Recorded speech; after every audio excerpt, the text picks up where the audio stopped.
साथियों नमस्कार। आइए हम सब चर्चा करते हैं पररूप संधि पर। इससे पूर्व पररूप संधि से पूर्व हमने अध्ययन किया पूर्व रूप संधि का, और अक्सर परीक्षाओं में पूर्व रूप हो या पररूप हो, इनसे जरूर दोनों में से एक का जरूर उदाहरण पूछ लिया जाता है या तो सूत्र ही पूछ लिया जाता है। ये दोनों समझ लीजिए परीक्षाओं के लिए बहुत महत्वपूर्ण है।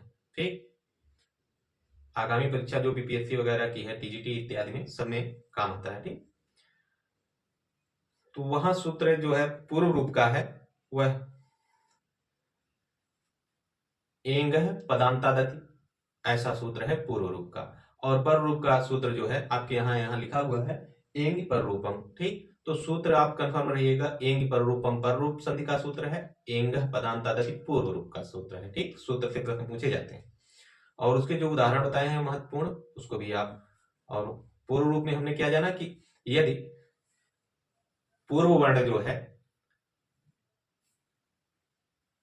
ए या ओ है, ए या ओ वर्ण है, और उसके बाद ह्रस्व आ आता है, तो ह्रस्व आ को अवग्रह आदेश हो जाता है। ठीक, और अवग्रह आदेश होने पर जो है उसका उच्चारण नहीं किया जाता, बस उसका चिन्ह लगा दिया जाता है। आप पूर्व रूप की वीडियो देख लीजिएगा, ठीक, अगर नहीं देखे हैं तो। अब इसको पढ़िए पर रूप संधि को। ठीक, पर रूप संधि जो है वह कहता क्या है, एंग पर रूपम। एंग यानी एंग प्रत्याहार, पर रूप में यानी बाद, पर यानी बाद में। तो इसमें इतना ही जान लीजिए कि एंग पर यानी ए वो बाद में हो, तो पहले क्या होगा, पहले जो है उपसर्गांत क्या हो, उपसर्गांत आ हो, यानी उपसर्ग का आ हो, उपसर्ग का आ हो। उपसर्ग का कैसा, अकारांत उपसर्ग का। ठीक, अकारांत उपसर्ग जो हो उसका यदि आ हो, जैसे प्रा हुआ, परा हो, ठीक, प्रा हुआ ये, और जो है उप हुआ, जहां भी ह्रस्व आ आता है, जो 22 उपसर्ग हैं उनमें जहां कहीं भी ह्रस्व आ आता है, ऐसे सभी उपसर्ग क्या हो, पहले हो और बाद में ए या ओ हो। बाद में क्या हो, देखिए पूर्व वर्ण में ह्रस्व आ वर्णांत उपसर्ग हो, यानी प्रा उप इत्यादि का जो उपसर्ग का जो आ है वो, और पर वर्ण में ए ओ से प्रारंभ होने वाले जो धातु रूप हैं वो हो।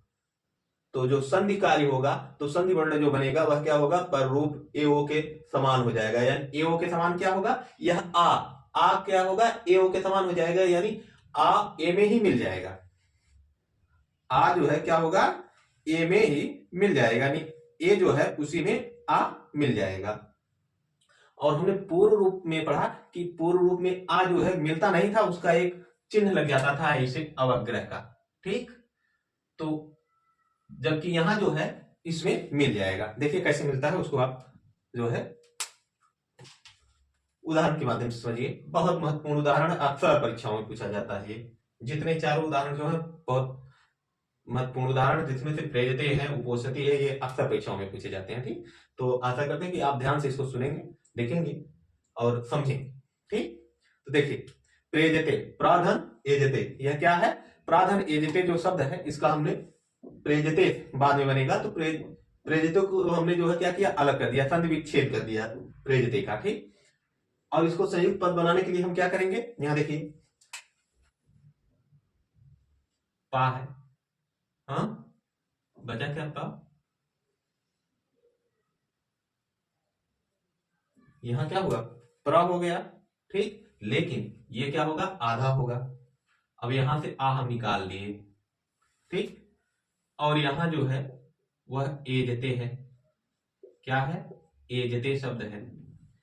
अब सूत्र के अनुसार हम क्या करते हैं, अगर पूर्व वर्ण जो है वर्णांत उपसर्ग का आ है, ठीक, आ जो है क्या है, वर्णांत उपसर्ग है, यानी अंतिम वर्ण जो उपसर्ग है उसका आ है, यानी कहने मतलब जो आ हो वह उपसर्ग का आ होना चाहिए, उपसर्ग का छोटा आ होना चाहिए। कोई भी उपसर्ग हो उसका छोटा आ हो। ठीक, तो उपसर्ग का छोटा आ होना चाहिए पूर्व में, और बाद में ए ओ होना चाहिए।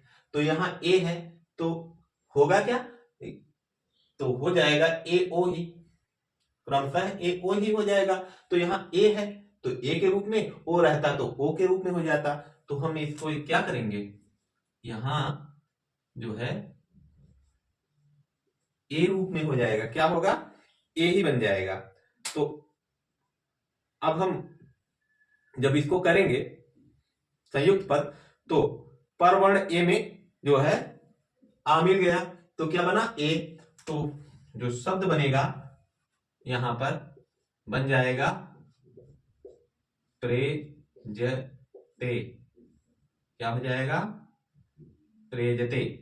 ठीक, ये शब्द हो गया। ठीक, बहुत महत्वपूर्ण उदाहरण है, इसको आप जो है ध्यान से फिर से समझ लीजिए। पा के पा उपसर्ग है, उसमें प्रा, उसमें हर्ष आ है, तो हर्ष आ जो है वह उपसर्गांत आ है, और आगे एजते है। एजते का ए और प्रा का उपसर्ग का जो आ है वो मिलकर ए हुए, तो सूत्र के अनुसार यदि आ और ए मिलेंगे तो ए या ओ ही बनेंगे। तो आ और ए मिले तो ए बनेंगे, यदि आ और ओ होते तो ओ बन जाता। तो इसलिए यहां ए है, ए हुआ, प्रे जते रूप बन गया। ठीक, अब उपधन औषधि देखिए यहां क्या है, उप में आ अलग कर लीजिए। ठीक, और औषधि क्या है, औषधि, उपधन औषधि। अब जो नियम है, सूत्र कहता है कि उपसर्ग का आ हो और बाद में परवर्ण में ओ हो, तो क्या हो जाएगा, ओ वर्ण ही हो जाएगा।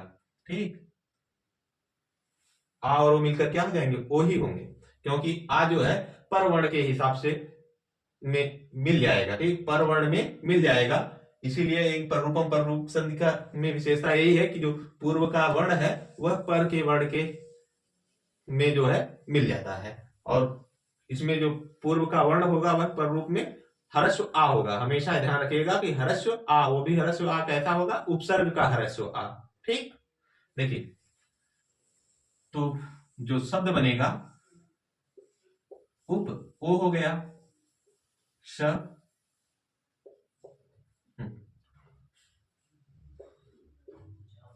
क्या शब्द बन जाएगा, उपोषित, क्या बनेगा, उपोषित, ये संधि युक्त पद बनेगा। ठीक, अब देखिए प्राधन औषध है, इसको भी समझ लीजिए।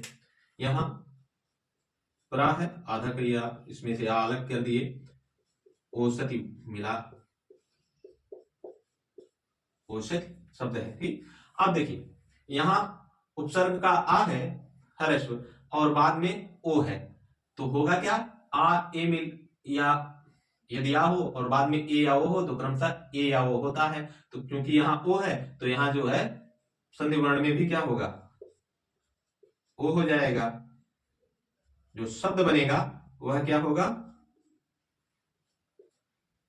प्रोसति,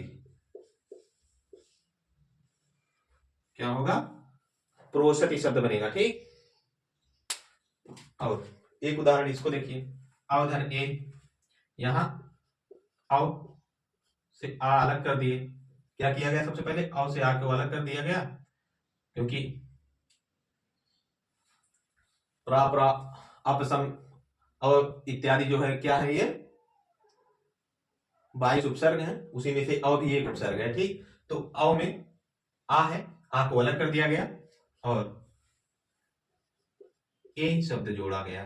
ठीक, आ और ए मिलकर ए ही होंगे, क्योंकि हमने सूत्र का अध्ययन किया है कि यदि हर्ष आ हो उपसर्ग का और बाद में ए हो तो पर वाला वर्ण जो होगा वह ए ही होगा। ठीक,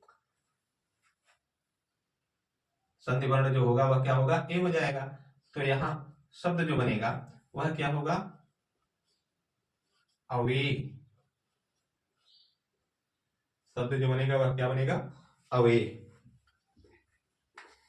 ये कुछ महत्वपूर्ण उदाहरण रहे इसके। ठीक, इसे हम कह सकते हैं कि यह जो पररूप संधि है वह वृद्धि संधि का अपवाद भी कहा जाता है। ठीक, क्योंकि अगर यहां हम वृद्धि संधि का सूत्र लगाते तो प्रेजते की जगह प्रायजते हो जाता, क्या हो जाता, प्रायजते हो जाता, आय की मात्रा लग जाती, पर क्योंकि ये जो है पर रूप संधि है, इसलिए इसमें जो है हम आ को जो है क्या किए, ए के अनुसार मिला दिए, यानी पर वर्ण के अनुसार ही आ का लोप हो जाता है, उसमें मिल जाता है आ, इस कारण से जो है प्रेरित रूप बना। ये बहुत इंपॉर्टेंट है, समझ लीजिए। ये एक तरीके से कह सकते हैं कि ये जो है परीक्षाओं के लिए मोस्ट इंपॉर्टेंट या इंपॉर्टेंट कह सकते हैं। ठीक, ये हुआ और उपोषित हुआ। चारों जो उदाहरण हैं, ये सभी चारों उदाहरण बहुत ही महत्वपूर्ण है। पुनः एक बार समझ लीजिए, एंग पर रूपम में सन जो है पर रूप संधि का सूत्र है एंग पर रूपम। इस ये कहता क्या है कि पूर्व वर्ण जो है पर रूप संधि का उपसर्गांत आ होगा और पर वर्ण ए या ओ होगा, तो संधि वर्ण मिलकर जो है, जो संधि वर्ण बनेगा मिलकर जो शब्द बनेगा पूर्व और पर वर्ण के, वह ए या ओ। यानी कहने का मतलब ये है कि आ जो है ए के में ही मिल जाएगा या आ जो है ओ में ही मिल जाएगा। ठीक, आ का अपना कोई अस्तित्व नहीं रहेगा बाद में। ठीक, वह विलुप्त हो जाएगा। इसीलिए देखिए यहाँ कहीं पर भी जो है आ अलग से नहीं रहा, जबकि पर रूप पूर्व रूप में जो है आ को जो है हम अवग्रह चिन्ह के द्वारा प्रदर्शित करते थे। ठीक, ऐसा है कि अगर आप पूर्व रूप की वीडियो नहीं देखें तो उसे देख लीजिएगा। एक प्रकृति भाव संधि और बची है स्वर संधि में, उसके बाद हम आपको व्यंजन संधि का अध्ययन कराएंगे। इसको नोट कर लीजिए, प्रकृति भाव संधि भी आपको पढ़ा दी जा रही है। ठीक।